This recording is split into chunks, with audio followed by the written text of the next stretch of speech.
안녕하세요. 오늘도 오늘 하루도 나와 여러분에게 주님의 은혜와 평강이 가득하기를 예수님 이름으로 축복하고, 오늘도 나누는 말씀이 많이 부족하고 미흡하지만 성령님의 왕성한 역사로 우리가 많이 깨닫고 우리의 살과 피가 되고, 또한 우리의 뿌리가 깊어져서 우리 안에 살고 계시는 예수 그리스도께서 왕성하게 역사하실 수 있는 그러한 사람들이 다 되어지기를 바라는 마음에 오늘도 또 좀 나눠볼까 합니다. 제가 얼마 전서부터 목이 계속 안 좋았어요. 그런데 시골에 가서 있으니까 바로 좋아지더라고요. 이 목이 굉장히 공기랑 영향이 많은 것 같아요. 굉장히 목이 안 좋아서 시골에 가서 하루 있어 보니까 벌써 그 다음 날서부터 목이 좋아지더라고. 근데 또 여기 좁은 공간으로 오니까 또 목이 이렇게 안 좋아지고 있어요. 양해를 바랍니다. 오늘은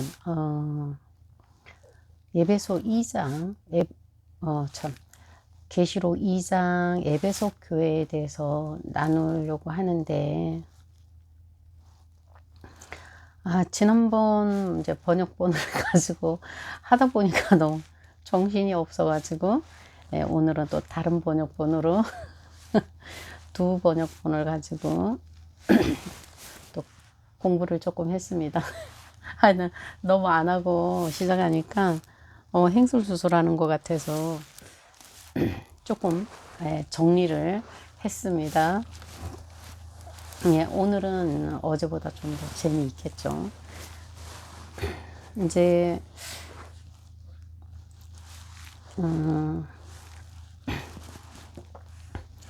사실 계시록은 4장부터 19장까지 그 7년 환란 날에 거의 3년 후반기 이야기예요. 3년 반, 42달 이야기가 거의가 아니고 모두가 4장에서 9장까지는 19장. 근데 아침에 19장 읽어보니까 뭐 꼭 그렇지는 않는데 이제 그렇게들 나누시더라고요. 근데 19장까지를 근데 6장부터 이제 시작을 해요. 6장부터 거의 이제 19장 이제 그 완전 끝마무리가 이제 19장이 일어나는데, 거기까지가 7년 환란 중에서 뒷부분 3분의 1 아니 3년 반 그 3년 반의 일들이 6장에서 19장까지 일이고, 지금은 1장 19절에 보면은 주님께서 요한한테 이렇게 말씀하세요. 네가 본 것과 지금 있는 것들과 이후에 있을 것을 기록하라 그래요. 그러니까 지금 보고 있는 것은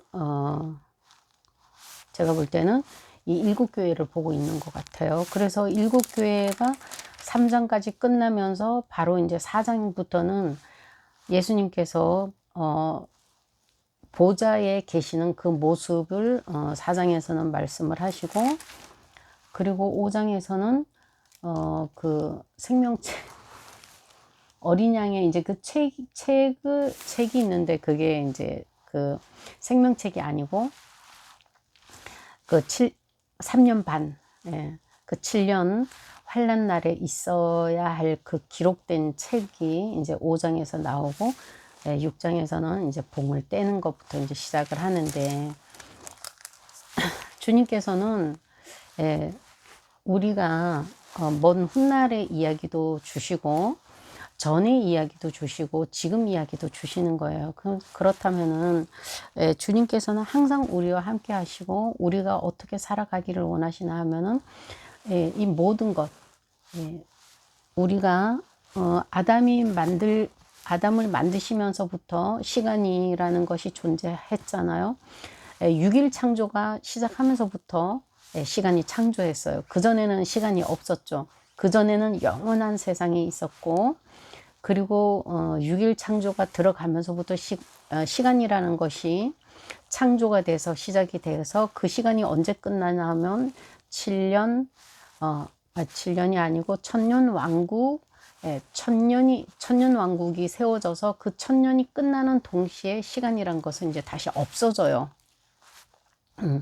그래, 우리는 시간 속에서 살아가고 있지만 하나님께는 사실 뭐 하루가 천년 같다 그러시듯이 지금까지 하나님 입장에서는 6일밖에 안 됐어요. 그래서 이런 말씀도 해요. 7일째 하나님께서 쉬셨던 것처럼 지금도 6천년이 이제 되었기 때문에 이제 지금까지 하나님이 일을 하시고 이제 7천년이 들어가면 하나님께는 이제 7일이 되시는 거니까 아마 그렇게도 이제 우리 인간들은 염원해 보는 거죠. 이제 6천년이 지나가면은 이제 이 세상은 끝나겠구나.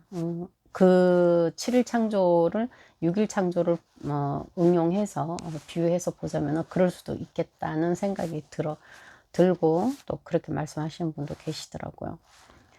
그 중에 이제 우리가 진짜 이렇게 살아있는 거예요. 뭐 아브람도 그 많은 시간 중에 잠깐 있었던 사람이고 요셉도 그런 사람, 다윗도 그렇고 우리도 이제 그런 사람이에요. 그 시간 속에서 잠깐, 아주 잠깐 있으면서 주님의 영광을 드러내기 위해서 하나님이 만드신 존재들이라는 거예요. 그렇게 우리가 이렇게 숲속에 나무 하나를 볼 때는 그 나무 하나가 좀 대단한 것 같지만 사실 이 산 전체를 보면은 그 나무 하나가 참 별거 아니죠. 별거 아니에요. 그럼에도 불구하고 우리가 대단한 존재라고 말하는 것은 하나님은 이 한 사람 한 사람을 굉장히 중요하게 여기신다는 거죠. 굉장히 하나님께서 중요하고 왜 중요하냐? 자기 새끼니까 중요한 거예요. 그리고 자신이 만든 거기 때문에 우리가 만든 것은 귀하죠. 남이 만든 것보다 내가 만든 것은 귀해요. 하나님도 하나님께서 직접 손으로 만드신 것을 귀하게 여기시는 거죠. 그래서 우리는 한 사람 한 사람이 하나님께서 직접 만드신 사람이기 때문에 굉장히 귀하다는 거예요. 본인을 자신을 귀하게 여겨야 된다는 거예요. 만약 자신을 귀하게 여기지 않으면 그것도 하나님을 무시하는 거예요. 하나님 말씀을 신뢰하고 그분을 신뢰한다면 우리는 우리 자신도 귀하게 여길 줄 알아야 되는 거예요. 그게 그분의 뜻이고 그분이 우리를 지으신 목적이에요. 그래서 지금 이 예배석 교회를 나누려고 하는데 저는 이게 어제서부터 보니까 참 이렇게 묵상을 저절로 하게 되더라고요. 왜냐하면 주님께서는 1절에서부터 보면은 안다 그러세요. 안다 그러시는 게 있고 회개하라는 것이 있고 잘했다고 하는 것이 이렇게 세 가지가 나오더라고요. 그래서 내가 볼 때는 이게 그리스도께서 내가 그거 알아, 내가 이것도 알아, 저것도 알아 이러는데 왜 이거는 안다고 말씀하시고 또 밑에 가서는 네가 잘한 일 내가 그것도 알고 있다 이렇게 말씀하세요. 그러면 잘한 일과 안다라는 것은 다르다는 거죠. 왜 이럴까 이제 생각을 해봤어요. 1절에 보면은 예배석 교회의 심부름꾼에게 이렇게 써보내라. 근데 이게 예전에 유대에서는 그 심부름하는 사람을 뭐 천사라고도 불렀던 것 같아요. 예, 그렇게 불렀다 그래요. 그냥 그 하늘의 천사가 아니고 예, 메시지를 전하는 사람으로 그런 사람을 천사라고. 예, 천사가 메시지를 전하기도 하지만 예, 그걸 아마 비유해서 그런지 그 심부름하는 사람을 천사라고 했다고 합니다. 여기에서도 예, 번역은 예, 어떤 번역에서는 천사에게 전해라 이렇게 말씀하시고, 여기는 아예 풀어서 심부름꾼에게 이렇게 써 보내라 이렇게 말씀하시네요. 오른손에 7뼈를 쥐고 7 금촛대 사이를 거니시는 분, 이렇게 거니시는 분. 쥐고 있다고도 그러고 붙잡고 있다가도 그러는데 예, 붙잡고 있다가 좀 강하죠. 이게 그 위에 1장 20절에 보면은 이 금촛대가 무엇이고 일곱 별이 무엇이고 금촛대가 무엇인지를 등잔대라고 해요. 등잔대, 촛대. 예, 그 등잔대를 얘기하는데 그걸 20절에서는 이렇게 얘기하죠. 밑에 그 비밀은 중간에 7 별과 7 금촛대의 비밀은 이러하다.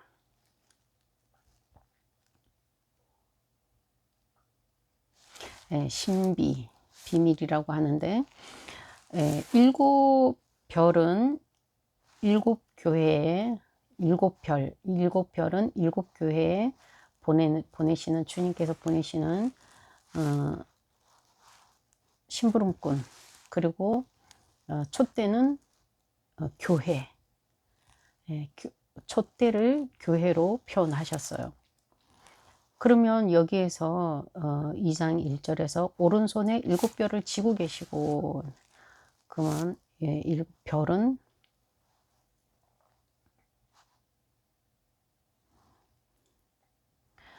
아까 심부름꾼을 7명의 이제 심부름꾼을 손에 붙잡고 계신다 그래요. 예, 굉장히 이 사람들이 주님의 중요한 사역을 하는 사람들이죠. 이 사람들이 주님 손에 있고, 그리고 주님은 촛대 사이를 거닐고 계시는데, 이게 우리를, 이 교회를 주님께서 이렇게 붙잡고 계시고 사로잡고 계시고 이 사이를 이렇게 거니시고 계시는 것은 이 교회 하나하나를 굉장히 하나님, 그러니까 주님께서 마음을 쓰시고 관심을 가지시고, 그리고 예수님이 그 7 교회에 관심을 갖고 우리 교회에 관심을 갖고 집중하고 계시고 사로잡고 계시고 뭐 그 사이에 거느시고 뭐 이런다면은 그만큼 관심을 많이 가지시고 우리는 그분의 보호를 받고 또 그분의 통치도 받고 그분의 이끌림도 받고 그런다는 증거죠. 그거는 예, 우리가 저는 이게 우리 삶에 주님은 우리 삶에 이렇게 많은 부분을 관여하고 계시구나 이렇게 생각을 한다면 도움이 많이 될 것 같습니다. 예, 우리가 예수님과 이렇게 밀접한 관계가 있고, 이 밀접한 관계를 그 한문으로 얘기하자면 예, 강력한 임재로 우리 삶을 주관하고 계신다는 거죠. 우리가 그런 주님을 생각할 때 평강을 누릴 수 있고 위로를 받을 수가 있고, 우리가 또 다시 용기를 내서 담대하게 살아갈 수 있는 그런 이렇게 회복되는 시간을 우리가 가질 수 있다는 겁니다.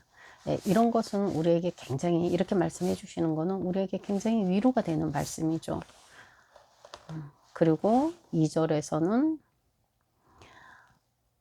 우리를 얼마나 사랑하시는지, 예, 여기 7별과 7촛대 사이를 거느시는 이것이, 예, 참 굉장히 함축되어 있는 내용이라고 봅니다. 우리를 이토록 사랑하시고 우리에게 관심을 갖고, 한 사람 한 사람에게 관심을 갖고 계신다는 거죠.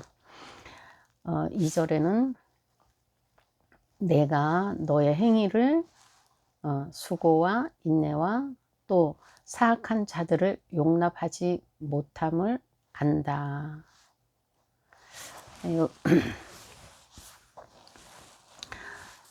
주님께서는 안다 그러시죠. 한 일, 무엇을 했느냐. 이 사람들은 많은 수고를 했고 많은 인내를 했던 사람들인 것 같아요. 근데 이 당시에는 이 사람들이 이렇게 많은 수고와 인내를 할 수밖에 없었던 것은, 이때는 그 역사적으로도 보면 여기뿐이 아니라 대부분 역사를 보면은 황제 숭배를 굉장히 많이 했어요.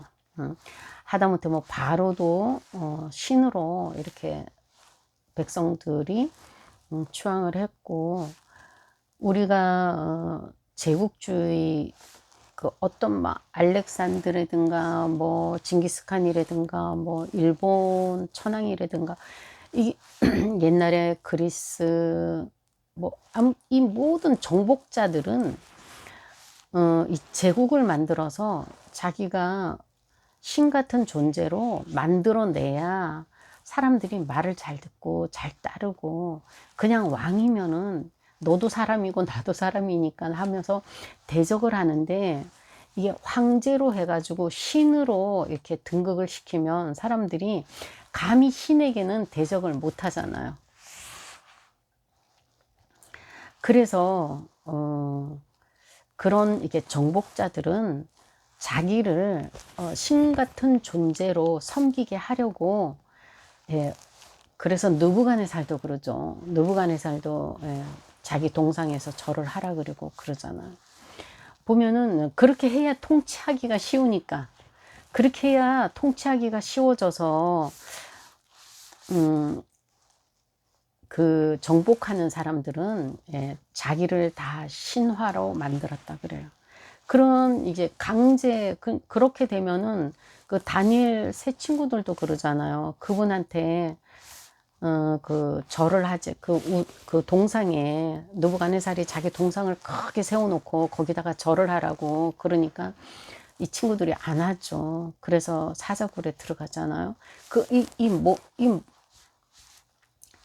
이게 대부분 한 1700년, 1800년까지 그 예수님이 오시기 몇백 년 전서부터 이렇게 사람들이 자기를 신성화해가지고 이렇게 섬기게 하니까, 이 예배소 성도들은 아마도 자기네들의 그 신앙을 지키기 위해서 그 다니엘 세 친구처럼 그 숭배하지 않았던 것 같아요. 그러니 얼마나 핍박이 심하고, 또 이제 그렇게 그 문화를 따르지 않으면 불이익이 또 많잖아요.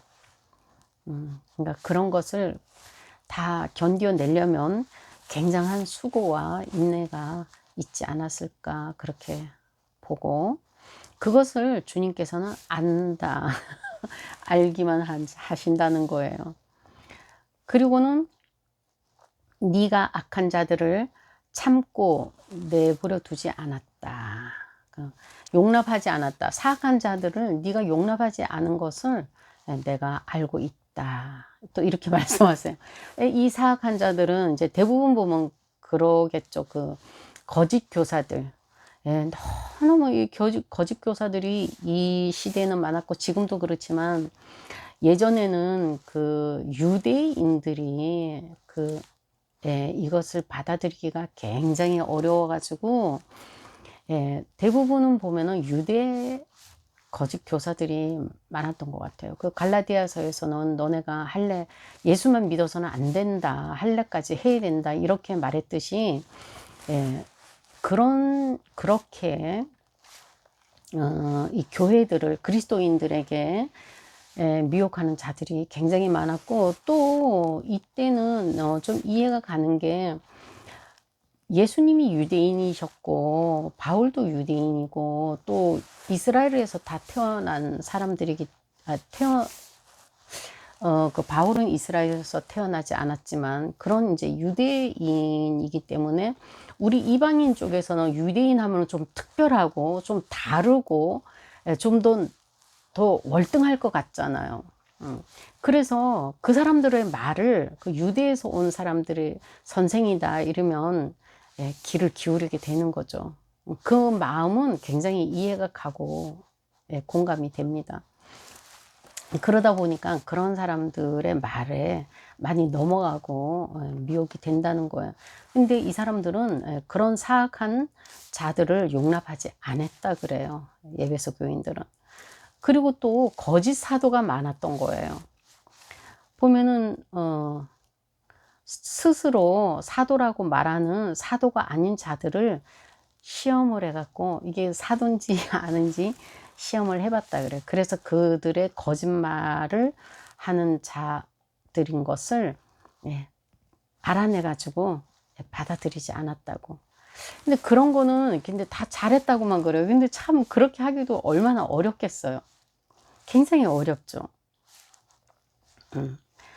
그렇게 거짓 사도를 찾아내고 그런 사람들을 받아들이지 않고 그 상황에 그 시대의 상황에 그 우상이 진짜 만연한 그 시대에 그런 것들을 참아내면서 신앙을 지키기가 너무너무 어려웠을 것 같아요.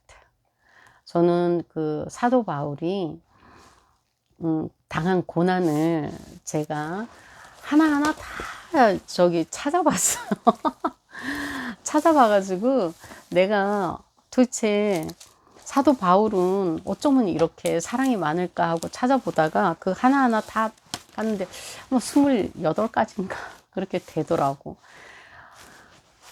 저는 그걸 보면서 참 드는 생각이, 나는 이 중에서 한 가지만 이런 어려움이 닥쳐도 나는 이거를 해낼 수 있을까? 그런 생각을 하니까 사도 바울이 정말 사랑이 많았구나. 정말 주님의 사랑을 얼마나 많이 받았으면은 주를 위해서 그렇게까지 사역을 할 수 있을까? 그런 생각을 해봤어요. 네, 정말 우리도 자꾸 이 말씀을 통해서 주님의 사랑이 자꾸 우리한테 채워져서 우리도 발과 같은 그런 고난과 핍박, 고통, 아픔, 슬픔, 그 고생, 굶주림, 이 수많은 것들을 우리도 이겨낼 수 있는 그런 그런 사랑을 우리가 드러낼 수 있게 우리 안에 주님의 사랑으로 매일매일 이렇게 조금씩이라도 채워지는 시간을 가질 수 있게 하시기를 예수님 이름으로 축복하고 우리가 날마다 성장해 나가는 자녀들이 될 수 있기를 간절히 바라고 원합니다. 오늘은 2절까지 하겠습니다. 감사합니다.